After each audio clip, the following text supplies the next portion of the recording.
안녕하세요. 박채순 TV의 박채수입니다. 지난번 시간에는 저출산 고령화에 따른 우리 인구 문제에 대해서 살펴보았습니다. 그런데 어제 그제 2월 22일 통계청이 발표한 2022년 인구 동향 조사 출생 사망 통계에 의하면 우리나라 합계 출산율이 0.78%, 그러니까 2022년 합계 출산율이 0.78%로 떨어졌다고 그렇게 발표가 됐습니다. 1970년대 출생자 수가 연 100만 명에 이르렀다면 50년 만에 4분의 1인 25만 명으로 줄어든 것입니다. 100만 명에서 30년 후에 2000년에 50만 명으로 줄어들었고, 그 반인 25만 명이 줄어드는 데는 20년이 걸렸습니다. 이렇게 우리나라 가장 큰 문제가 되고 있는 출산 수가 가파르게 줄어들어 가지고 세계 OECD 국가에서도 가장 낮은 합계 출산율을 보이고 있다, 이렇게 발표가 되네요. 그 출산율이 줄어든다는 것은 지난번에도 말씀드렸지만은 생활하기 젊은 청년들이 직업 문제라든지 또는 육아 문제, 사교육 문제 등으로 해서 결혼도 기피하고 또 아이도 낳지 않는 그런 그런 경향이 계속되기 때문입니다. 결혼을 하지 않고 사는 결혼을 하지 않거나 또는 독거노인 등 우리나라 인구 5천만 명에서 약 1,000만 명이 혼자 사는 1인 가구라고 그렇게 발표한 적이 있습니다.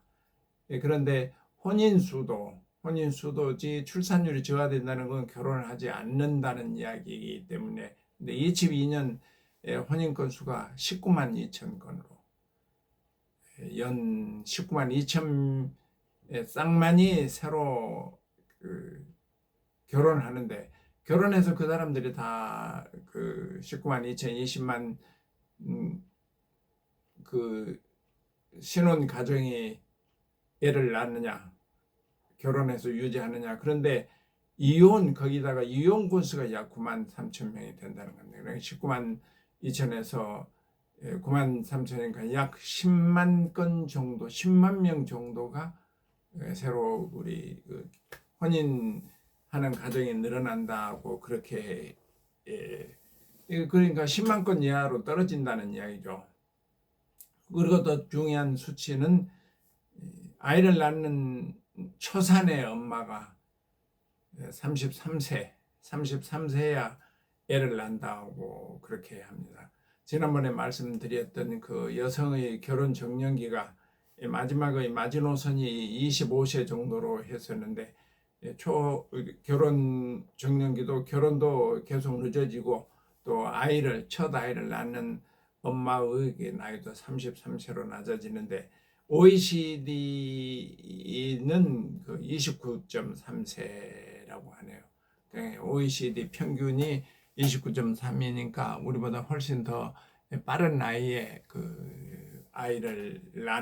첫 아이를 낳는다 이렇습니다.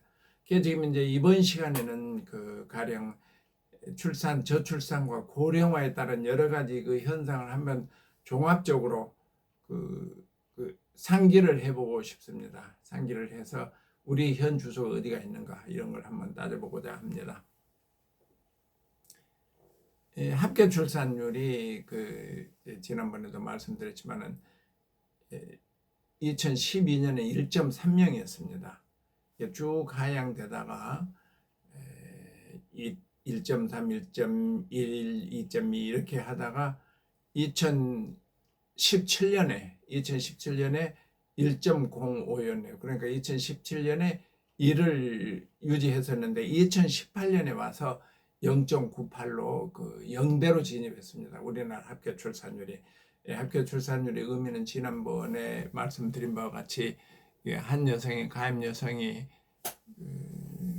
아이를 낳을 수 있는 그 숫자가 1이면 1명, 0.98이면 0.98명. 그래서 금년에는 0.78로 계속해서 내려가고 있습니다. 그 추세에 의하면 뭐 0.6까지도 떨어질 것이라고 그러는데, 이거 어떤 정부 정책이나 또 여러 가지 요인에 의해서 우리 합계 출산율이 이게 줄어들면 안 되겠다. 참고로 여기 그 발표한 내용을 보면 OECD의 주요 그 국가의 합계 출산율이 이제 아마 2020년 기준으로 했습니다. 한번 살펴보겠습니다. 이스라엘의 2.9명, 이스라엘은 계속 인구가 증가하고 있습니다. 멕시코가 2.08, 멕시코도 그 유지는 하고 있네요. 프랑스가 1.79, 프랑스가 저희들이 한 3, 40년 전만 하더라도 가장 출산율이 적어서 결혼을 기피하고 아이를 낳지 않아서 인구가 급속히 줄어든다는 그 인구 문제에 대해서 가장 심각하게 다뤘던 게 제 기억으로는 프랑스였습니다. 그런데 프랑스마저도 1.79, 1.8이면 우리보다 약 2배가 높습니다. 미국이 1.64, 독일이 1.53, 포르투갈이 1.4. 우리가 지인집부터 그 선행지수로 한국보다 더 출산율이 낮았던 그런 일본마저도 지금 현재 1.33입니다. 1.33이고 이탈리아가 1.24, 한국이 0.84. 그러니까 0점대로 진입된 데는 우리나라밖에 없는 것 같습니다. 이게 이렇게 그 심각한 현상이 지금 대한민국, 우리가 살고 있는 대한민국에서 일어나고 있습니다. 그 다음에 우리가 인구 자연 감소가 됐는데 사실은 언제부터 언제까지 되는가 하는 것을 여기 자료에 의해서 한번 살펴보겠습니다. 10년 전 2012년까지만 해도 우리나라 인구는 21만 7천 명이 자연 증가했습니다. 그러나 2012년까지 자연 증가가 21만 명이었고, 2017년에는 7만 명이 자연 증가했고, 2018년에 2만 8천 명, 차츰 떨어지죠, 자연 증가 수가. 2019년에는 8천 명으로 증가 규모가 급속히 줄어들다가 2020년에 자연 감소로 돌아섰습니다. 그러니까 우리나라 인구가 2020년부터 그 자연 감소가 시작됐다는 겁니다. 출생하는 숫자보다 사망하는 숫자가 훨씬 많아져서 우리 인구가 줄어든다는 이야기죠.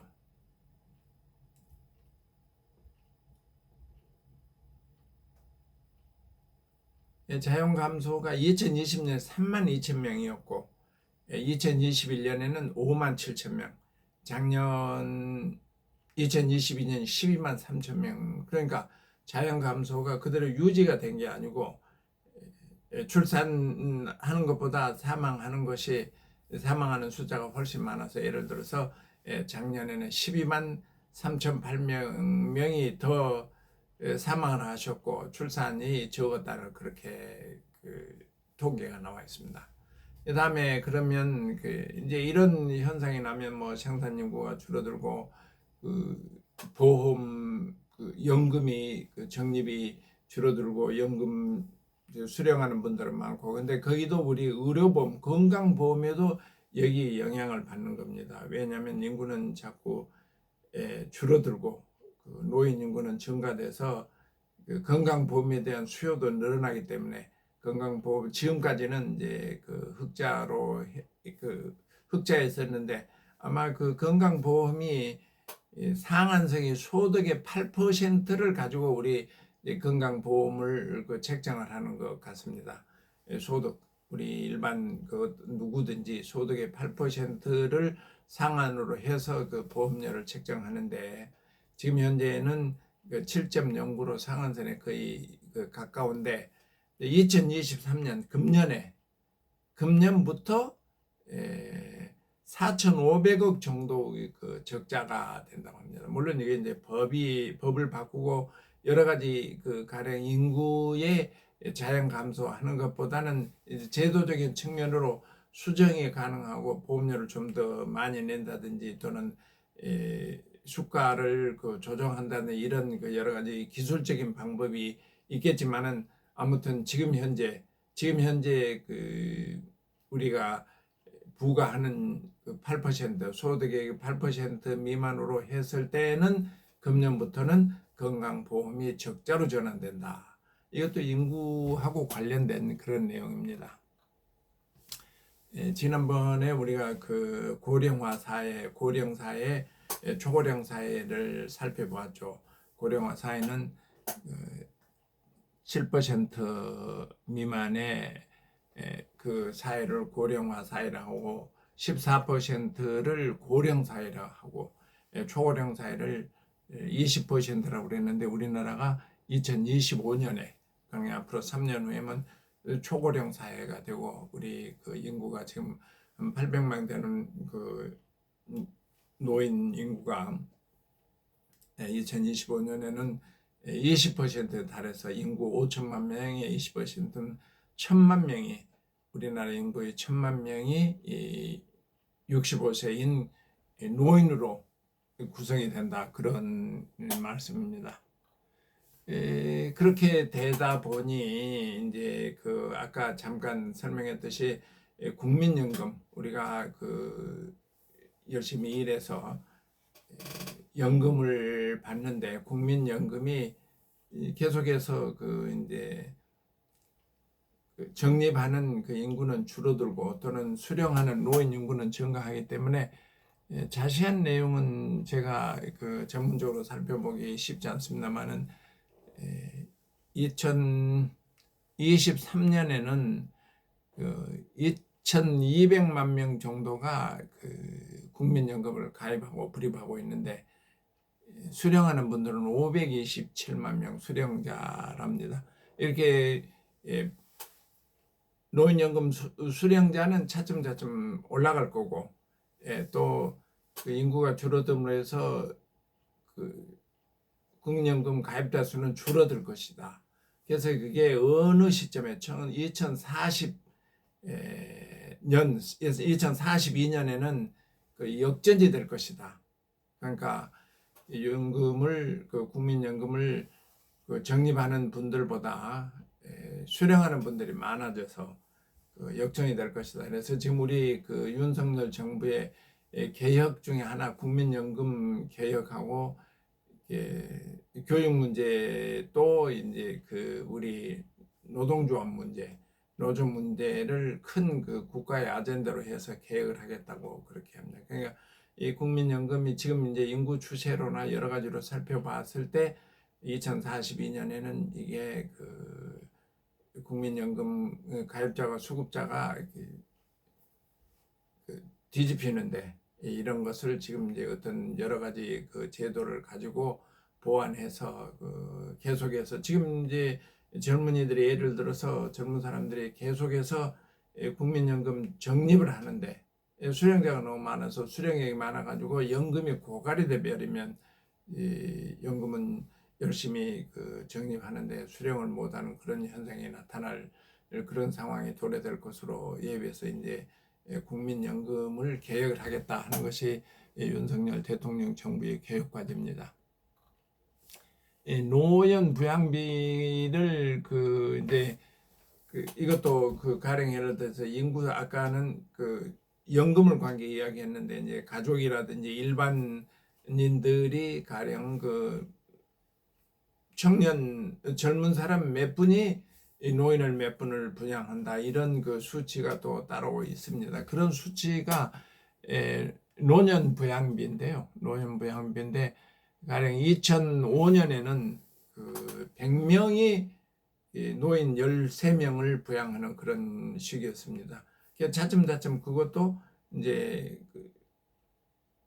100명을 기준으로 할 때 부양하는 노인 부양하는 인구가 늘어납니다. 증가합니다. 그래서 13명, 15명 쭉 올라가다가 23명, 2021년은 23명이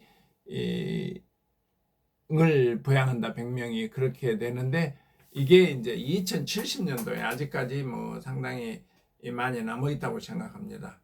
남아 있다고 생각하는데 지금 이제 2023년이니까 2070년이면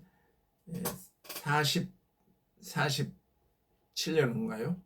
47년 후에는 한 사람을 부양하는, 그러니까 아까 100명이 20명 부양하던 그 한 사람이 0.2명만 부양하던 그런 그 상태에서 2070년에는 노인 부양을 한 사람이 한 사람 부양하는, 한 사람이 열심히 벌어서 한 사람 부양하는 이런 그 상황이 도래될 것이다 해서, 인구 문제가 지금 이제 오늘 지금 이렇게 살펴본다면 이제 인구 문제가 여러 가지 형황이 있는데, 아까 거기다가 노동 문제라든지 뭐 이런 것은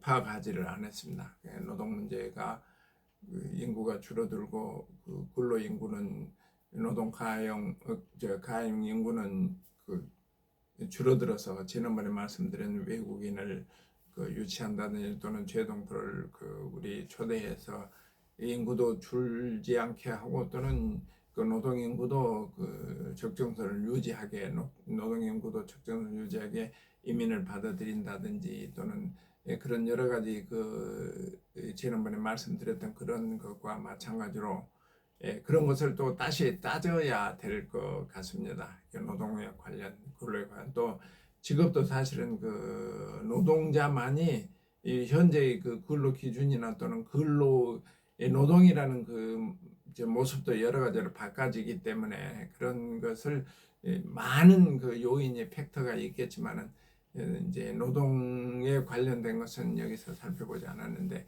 이야기 하나가 건강보험이라든지 국민연금이라든지 또는 합계 출산율이라든지 여러 가지 우리가 지금 우리 인구의 변화에 따라서 지난 선거 시간에는 마을이 소멸된다는 그런 것도 따져봤죠. 그러나 이제 이번에는 간단한 우리가 인구 문제에 있어서 살펴보아야 할 것을, 가령 합계 출산율이 0점 진입된 게 2018년에 합계 출산율이 0대로 진입됐다. 그리고 인구 자연 감소가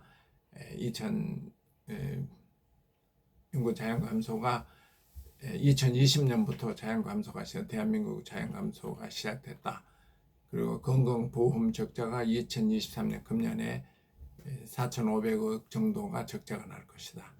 고령화 사회는 이제 초고령 사회가 2025년에 도래할 것이다. 국민연금이 2042년에 적자로 전환될 것이다 하고, 가입자 수가 차츰 줄어들고 해서 노인 부양이 2042년엔 한 사람이 한 사람 부양하는 그런 것으로 전환될 것이다 해서, 인구 문제의 저출산 고령화에 따른 여러 가지 큰 제목을, 큰 요소를 한번 살펴봤습니다. 박채순 TV 구독해 주시고 또는 많이 관심 가져 주십시오. 아무튼 인간이 살아나가는 데 있어서 행복이라는 게 굉장히 중요한데, 건강하지 않으면 행복할 수 없죠. 평소에 건강에 유의하시고, 또 행복은 내일 있는 거 아니고 모레 있는 거 아니고 10년 후에 있는 게 아니고, 행복은 순간순간 일상에서 행복을 찾아야 된다고 저는 늘 생각하고 있습니다. 그래서 제가 이제 박채순 TV에서 말씀하는 게, 건강 챙기고 일상의 행복을 찾자 하는 것을 늘 말씀하면서 표처럼, 모토처럼 해서 말씀드리고 있습니다. 여러분에게 지금 제가 유튜브를 공식적으로 시작한 지 며칠 되지 않고, 또 하루에 꼭 한 번 이상은 업로드를 새로운 유튜브 제목을 가지고 여러분과 상대하려고 했는데, 그것도 쉽지는 않습니다. 그런데 이제 또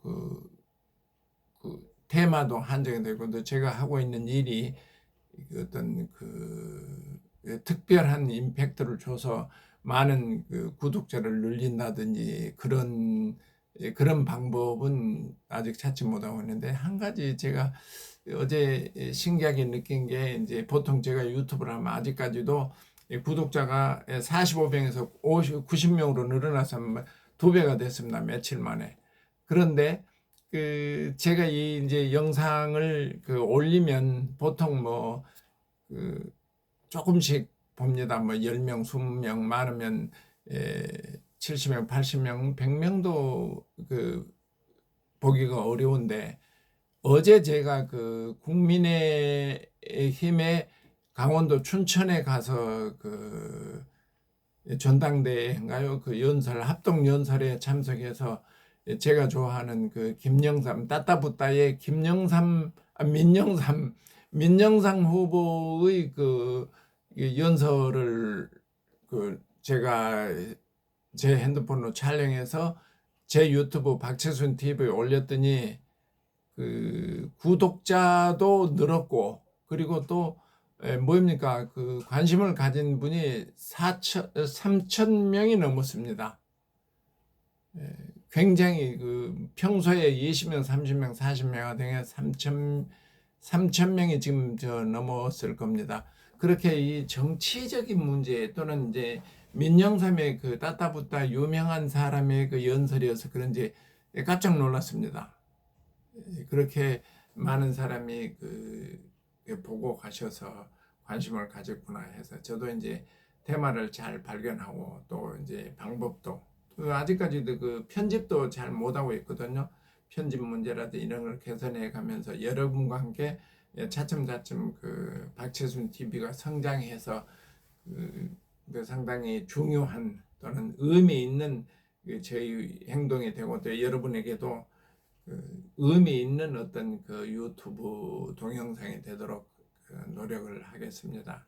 아무튼 늘 같이 해주신 분 대단히 고맙고요. 앞으로도 더 열심히 하겠다는 약속을 드리면서 오늘 방송을 끝내겠습니다. 감사합니다.